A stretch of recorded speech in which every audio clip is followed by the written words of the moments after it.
नमस्कार, आप सभी का स्वागत है। हिंदू धर्म के प्राचीन ग्रंथ गरुड़ पुराण, विष्णु पुराण, अग्नि पुराण आदि ग्रंथों में कलयुग का वर्णन किया गया है। कलयुग में स्त्री और पुरुष का व्यवहार कैसा होगा, इसका विस्तार से वर्णन मिलता है। आज का मनुष्य यदि इन ग्रंथों में किए हुए कलयुग के वर्णन को पढ़ेगा तो वह भयभीत हो जाएगा।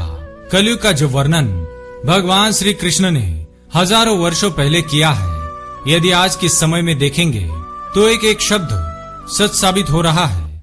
जैसा कलयुग के बारे में कहा गया है वह पूरा का पूरा सच है। स्त्रियों के विषय में जो भी बातें कही गई है उनका एक एक शब्द सच होता दिखाई दे रहा है। आज हम आपको भगवान श्री कृष्ण द्वारा वर्णित कलयुग के बारे में बताने जा रहे हैं। गरुड़ जी द्वारा पूछे जाने पर भगवान श्री कृष्ण ने उन्हें कलयुग की भयावहता का वर्णन किया है। श्री कृष्ण कहते हैं, सतयुग, त्रेता युग, द्वापर युग और कलयुग, ये 4 युग है। इन चारों युगों में कलयुग सबसे छोटा और सबसे भयंकर है। कलयुग ही सबसे दुखदायक है। कलयुग में पाप जब उसके अंतिम चरम पर होगा, धर्म का संपूर्ण नाश हो जाएगा, तभी भयंकर प्रलय से इस सृष्टि का विनाश होगा। भगवान श्री कृष्ण ने कलयुग में स्त्री और पुरुष कैसे होंगे, उनके कर्म कैसे होंगे, उनका व्यवहार एवं स्वभाव कैसा होगा, इसके बारे में बताया है। आइए आपको संक्षिप्त में बताते हैं पुराणों में कलयुग का वर्णन किस प्रकार से किया है। सबसे पहली बात, बलवान पुरुष ही सबका स्वामी होगा। गरुड़ पुराण के अनुसार चाहे वह किसी भी कुल में जन्मा क्यों न हो, जो बलवान होगा वही सभी का स्वामी होगा। वह सभी वर्णों से कन्या ग्रहण करेगा। दूसरी बात, कलयुग में जिस भी व्यक्ति के मुख से जो कुछ भी निकल जाएगा उसे ही शास्त्र समझा जाएगा। कलयुग में ढोंग और पाखंड उसके अंतिम चरम पर होगा। इस समय मनुष्य पिशाच, दानव, मुर्दे, मशान, ढोंगियों की पूजा करेंगे, उन्हें ही देवता मानेंगे। उन ढोंगियों को देवताओं के ऊपर स्थान दिया जाएगा अथवा उन्हें देवताओं का अवतार मानकर उनकी पूजा की जाएगी। तीसरी बात, कलयुग में उपवास, व्रत, दान, धर्म, तप आदि प्रकार के कार्य लोग अपनी इच्छा के अनुसार करेंगे। कोई विधि का पालन नहीं करेगा। उपवास एवं व्रत में लोग किसी भी चीज का सेवन करेंगे। चौथी बात, कलयुग में थोड़ा सा ही धन प्राप्त करने पर लोगों को धनवान होने का गर्व हो जाएगा। मनुष्य धन का उपयोग दिखावे के लिए करेगा। हर कोई स्वयं को धनवान दिखाने में लगा रहेगा। पांचवी बात, जो पति धनहीन होगा अथवा जिसके पास पैसा नहीं होगा, उस पति को स्त्रियां छोड़ देंगी। और कलयुग में धनवान पुरुष ही स्त्रियों का पति होगा। जो मनुष्य अधिक धन कमाएगा वही स्त्रियों का स्वामी होगा। छठी बात, कलयुग में मनुष्य केवल दूध के लिए गाय को पालेगा, लेकिन गाय की कभी सेवा एवं पूजा नहीं करेगा।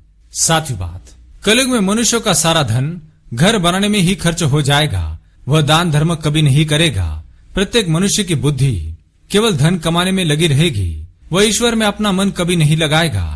आठवीं बात, कलयुग में स्त्रियां केवल सुंदर पुरुष की कामना में स्वेच्छाचारिणी होंगी। वह सुंदर पुरुष की राह में वह शास्त्र, दंड, धर्म किसी को नहीं मानेगी। सभी स्त्रियां पापी तथा व्याभिचारी पुरुषों से ही प्रेम करेंगी। सदाचारी और धर्म के पथ पर चलने वाले पुरुषों से सभी स्त्रियां द्वेष करेंगी। नवीं बात, कलयुग में मनुष्य को अन्याय करके धन प्राप्त करने में आनंद महसूस होगा। उन्हें दूसरों को दान करने में अथवा दूसरों को भोजन कराने में सुख की अनुभूति नहीं मिलेगी।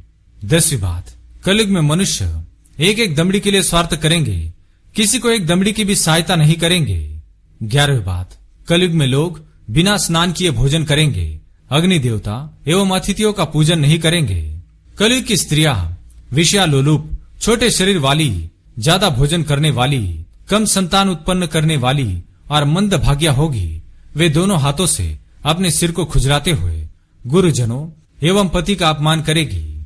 कलयुग की महिलाएं अपना ही पेट पालने में तत्पर तथा गंदा रहने वाली, कड़वी वाणी बोलने वाली और झूठ बोलने वाली होगी। कलयुग की स्त्रियां दुराचारी पुरुषों की इच्छा रखने वाली और पराय पुरुषों के साथ स्वच्छंद होकर विहार करेंगी। कलयुग में योग, तपस्या और सात्विक भोजन के अभाव से लोग छोटी आयु में ही मृत्यु को प्राप्त करेंगे। कलयुग का अंत समय निकट आने पर महिलाएं 7-8 वर्ष की आयु में ही गर्भवती बनेगी और 12 वर्ष की आयु में ही उनके बाल पक जाएंगे। कोई भी मनुष्य 20 वर्ष से अधिक जीवित नहीं बच पाएगा।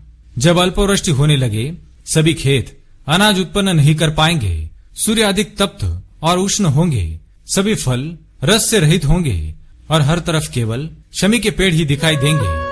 तो समझ लेना चाहिए कि अब कलयुग का अंत निकट आ चुका है।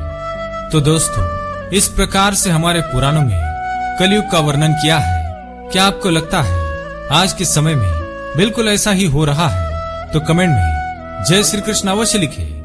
साथ ही चैनल को सब्सक्राइब करें। धन्यवाद।